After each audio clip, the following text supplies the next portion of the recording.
Do you understand that when you stand in any moment in time, that the non-physical part of you that we are calling your inner being is focused upon exactly what you're focused upon at exactly that same time, and has a very strong perspective, or you might even say opinion, about what you're focused upon. So here's the rule of thumb that we would apply if we were standing in your physical shoes, and that is, when we're feeling good, we would talk in greater detail about whatever it is we're feeling good about. And anytime we're not feeling good, we would stop the talk, go general. When you don't feel good, don't be specific, because that speeds things up, and you don't want to speed yourself up in the opposition to what you want. So just talk more if it feels good and talk less if it doesn't. That really is the simple and very powerful tool. If when you focus on it, it feels really good to you, that means you're so in sync with your inner being that your thriving is heightened. But if you feel negative emotion, that means the very thoughts you're thinking are in absolute opposition to what your inner being knows. So when you're being hard on yourself, or when you're regretting something, or when you're remembering some put down that someone applied to you, or some put down that you applied to someone else, it's really vivid. In fact, we want to put it to you in such a strong way. If your inner being didn't have such love and respect and understanding of your value, you could never feel the negative emotion that you feel. Because the negative emotion that you feel is relational to the way your inner being feels. So doesn't that make sense? When you're mad at yourself or down on yourself, that's proof of how your inner being feels. The more you hate something, the more proof there is of the love that is there that you're denying in that moment. Once you get that in your consciousness, then that sense of worthiness and that sense of right place, right time comes forward. We want to help you to feel clarification about. Yeah, it does feel like life's doing things to you. And it does feel like others are doing things to you. It feels like people in power or people in control can affect your experience, because if they weren't doing that, you wouldn't be feeling this. But there is no assertion in this attraction-based universe. So the hard and sometimes suck-it-up, buttercup, uncomfortable truth of it is you're doing it all to yourself. And very often your inner being called you into things to give you clarification. You would not have a vortex like you have if it were not for the life experience that you've lived. And every bit of that was intended as you made the decision to come into this physical experience. So many choices about so many things that are serving you so well, you see. And so here you are, thinking very clearly, understanding the process, and on your way to deliberate creation. There is no sweeter living of life than to have launched a rocket, maybe even unconsciously, somehow come into awareness that there's something that you want that you're not a vibrational match to, because your negative emotion is letting you know it. And then focus yourself into positive emotion about it, and then watch the universe yield it to you. That conscious realization or association between the thoughts that you have deliberately been thinking and the manifestation that follows, there is no greater high or greater enthusiasm or greater zest or greater awareness of your purpose of life than that. Talk about enhancing your sense of worthiness, you see. No one else can pronounce you worthy, because nobody else can pinch you off from the abundance that you seek. It's only you that can pinch yourself off. So it's only you that can open up to it. So you have to prove isn't exactly the right word that we're wanting Esther to find, but you have to demonstrate to yourself what your vibrational acuity is, and then just practice it. And then watch others stand in astonishment as they see you say it and mean it and get it over and over and over again. Teach to the clarity of your example. I don't talk about what I don't want, and I don't listen to others talking about what I don't want.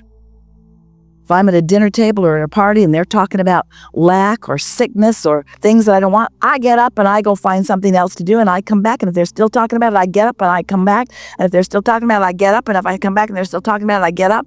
Do not endure conversations coming out of your mouth or anybody else's mouth about yours or anybody else's deficiency.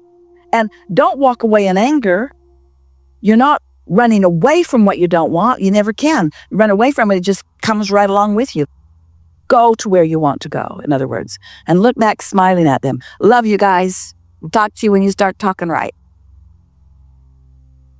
Now, this is the best part of this conversation. So, do you get it? Do you understand that your inner being is standing over here in this vortex, being all that you've asked for? Being so much more than you've been able yet to allow yourself to be? Being it so powerfully, law of attraction, summoning, and calling you to your own beingness. But you can only hear as much as the resistance in your experience allows you to hear. So when we talk about your inner being calling you, your inner being is calling you along your path of least resistance, and your inner being knows what things you can hear and what things you're not ready to hear. You follow that? So when we talk about being in the receptive mode where you hear or you get an impulse, that's just the impulse that you're most ready to hear at any given time, given the resistance that you hold. And so it would be accurate to say that you rarely really hear what your inner being is calling you to, but your inner being is completely content just to call you over there so it can call you over there, so it can call you over there, so it can call you over there, so it can call you over there, so it can finally call you over there. You see, and along the way, every impulse, every feeling is as much as you can get, and it's as much as you are able to decipher, given the resistance that you hold. And every time it's enough. Every time it's just right. One thing leads to another, leads to another. It's not so different from Esther losing her beautiful gold pen. And they'd moved to another state and she couldn't find it, and she really wanted it. It was expensive, it was meaningful, and it was her favorite thing to write letters with. It was a beautiful fountain pen, so well balanced in her hand, and she couldn't find it. She looked everywhere, unpacked every box, went through all of her handbags, instantly, kept going back to the closet, feeling through them, feeling in the lining, feeling them. It's gone, it's gone, it's gone. She said to Jerry, I cannot find it. And he said, oh, good, something to buy. But Esther wasn't satisfied. This one was sentimental. She wanted it. She really, really wanted it, but she could not find it. And we explained to her, you cannot find what's lost. You cannot find something that you believe is lost. You cannot find something you believe you cannot find. Talk about resistance on your trail. If it's lost, even if it's there, you can't see it. It's lost. We're not kidding you. Your perception, you are translating thoughts to things, and your perception is everything, you see. So then she finally gave up on it, just accepted that it was gone. Didn't want to, but did. And then about a month later, she was looking for a little perfume sprayer. Hadn't seen it either. So she reached in a purse that she thought it was last in and came out with that pen. She wasn't looking for the pen that was lost anymore. So then she could find it. And so that's kind of what goes on. In other words, your inner being will guide you. So Esther's inner being guided her to look for the perfume that she believed was in the place where the pen was. You see what we're getting at? Because her inner being knew where the pen was. Esther had felt around in that bag, dumped it upside down. It is uncanny how clever the universe is to give you what you believe. So, you're never doing anything wrong. You're doing some clarifying things. How do you find your balance? How do you find your balance if you don't test it a little bit? How do you know what feels good if you don't allow yourself to know what feels bad? How do you know what your inner being really thinks about you and other things if you don't think in opposition to it sometimes? How do you know? You wouldn't know. And it's helpful to remember, sometimes your inner being will call you through something that you think you don't want on your way to something that you do want, because the clarification is necessary. Because you've already created it, how are you going to define the specifics of what you want if you don't have some association with it in order to define them? Did you hear that? That is so important. It's so important to acknowledge that in earlier conversations, we've been talking about the emotional scale where vulnerability or fear are in the worst feeling place. And then there's anger, which feels way better. And then there's blame and guilt and overwhelmment and frustration, long before you get to any of those feelings that feel like appreciation and love and joy and all of that sort of stuff. And so if you're feeling like a victim, anger is your friend. Your inner being is calling you and can call you from despair all the way into joy. You just can't hear it. But you can hear the inspiration to anger because you're close enough to it. You can hear that. So others will look at you and think, oh, Abraham, that can't be right. You can't be saying that someone's inner being, someone whose source energy would actually call someone to anger. Yeah. Call you into anger because it's so much better than the despair that you're feeling or the vulnerability that you're feeling or the victim that you're feeling. And so that anger is a step in the right direction. And yes, indeed, your inner being is calling you not to stay there because your inner being is going to keep calling you from anger, revenge, all of that, right through it into hope and so on. But your inner being is always calling you. Talk about a friend, talk about support, talk about someone who knows, talk about never-ending love, talk about understanding who you are, you see. So the more you know that, the more you are likely to listen for that, to feel for that, until in time, those vibrations are rarely in your experience. They will never be completely gone because you're going to be eager for life and looking for more experiences and wanting more exposure and wanting to put more things into your vortex. But it's all good, you see. It's a wonderful thing to know what you now know. Well, here's what's going on. You're really going to like this. All of you are.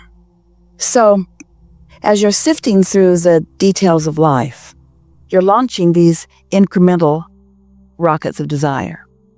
And it's not likely, maybe even possible, for any of you to really comprehend the full picture that you have incrementally been painting. So your vortex, let's just start by saying, is vaster and more extraordinary than its individual components that you've tossed in. Because each desire is a vibrational, thinking, attracting entity, attracting to itself. And so that's why this reality that you're creating here vibrationally is getting bigger and bolder and more dynamic. And that's why you can't yet see it and hear it and smell it and taste it and touch it, but you can sense it. So then, as you begin to articulate the things that you believe you are wanting, you're articulating as best you can through the resistance that you hold, because almost everyone has enough resistance within them that they can't really understand what's going on in here. You can feel it, but you can't speak it into being quite yet. That's an excellent demonstration of what we're talking about. Your inner being is always guiding you to the path of least resistance.